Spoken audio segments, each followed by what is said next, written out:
Century slash Cinemark, they operate under two different brand names, but it's the same company, so I apologize if I use Century and Cinemark. They're kind of one and the same there. This particular theater, they've invested about $13 million in tenant improvements with upgraded seats. And part of that experience is that oftentimes there's people that do go to a movie that would like to enjoy a glass of wine. And that may be, or a beer, and that may be somebody who's a soccer mom that is taking a couple of kids to an animated theater might actually enjoy a glass of wine, or to a couple that's doing a date night out, and they might both want an alcoholic beverage to enjoy while they're watching the movie. We have probably a half a dozen movie houses, and are in the process of requesting the ability to sell beer and wine as part of their concession there. Yes, Ms. Post. This would be just a yes or a no. From what you're saying, you're not open to have those that are consuming beer and wine in one area, and you are not open to restricting it to R-rated rather than children's movies? No, as he alluded. Just a yes or a no. No. Okay. Commissioner Thomas? Utilizing the stats that you provided, you said 10% drink one drink, Mm-hmm. and 10% of that, meaning 1% of your audience drinks two. Mm-hmm. I'm trying to understand why we have a limit of three then.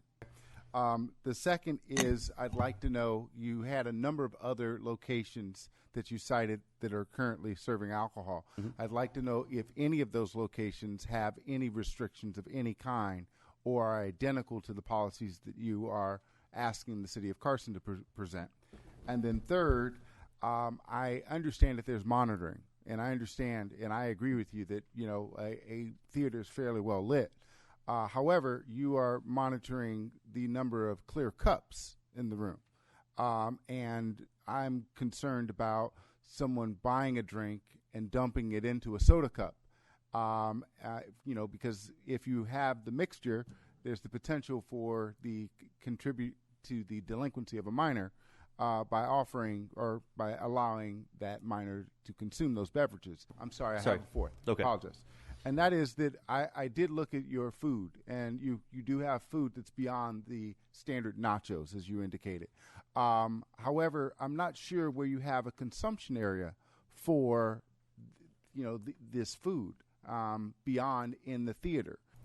We have in the past agreed to serving only 2 drinks as a maximum. That's the only additional security condition that we have ever been asked to comply with anywhere in the state of California. As you point out, only about 0.5% of our total population, if that much, actually try to come out and purchase a third. Well, not 0.5, because it's 5% of the 1%, and it's 0.02% or whatever it works out to be. But a very, very, very small customer base actually comes out and purchases a third beverage. Oh, the food area.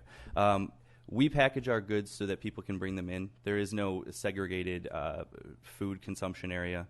We do have some table seating in the lobby if people would like to utilize that for any of the consumption of food or alcohol or coffee.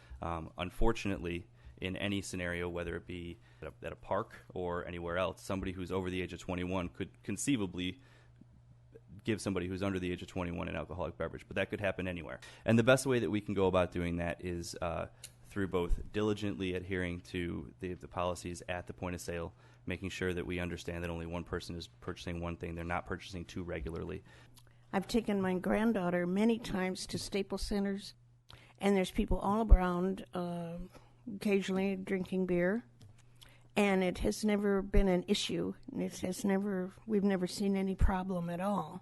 And I think that with all the safeguards that are in place, that this is probably not going to be any kind of issue at all. It will be subject to the change of only 2 drinks instead of 3 be sold. Will the maker of the motion accept to limit it to 2 drinks, not 3? The maker of the motion, do you accept? Yes. Yes. And for the second, we'll go ahead and vote on the motion to approve recommendation for staff's report with the addition on the conditions of approval. Madam Secretary, a roll call for the vote. Commissioner Andrews? No. Commissioner Faletogo, Yes. Commissioner Gordon, No. Commissioner Mitoma, Yes. Commissioner Post, Commissioner Schaefer, Yes. Commissioner Thomas, No. Vice Chairman Madrigal, Yes. Chairman Diaz. No. Motion fails. The Government's Sunshine Project is brought to you by Charles Thomas for Carson City Council 2020. I'm Charles Thomas, and I approve of this message.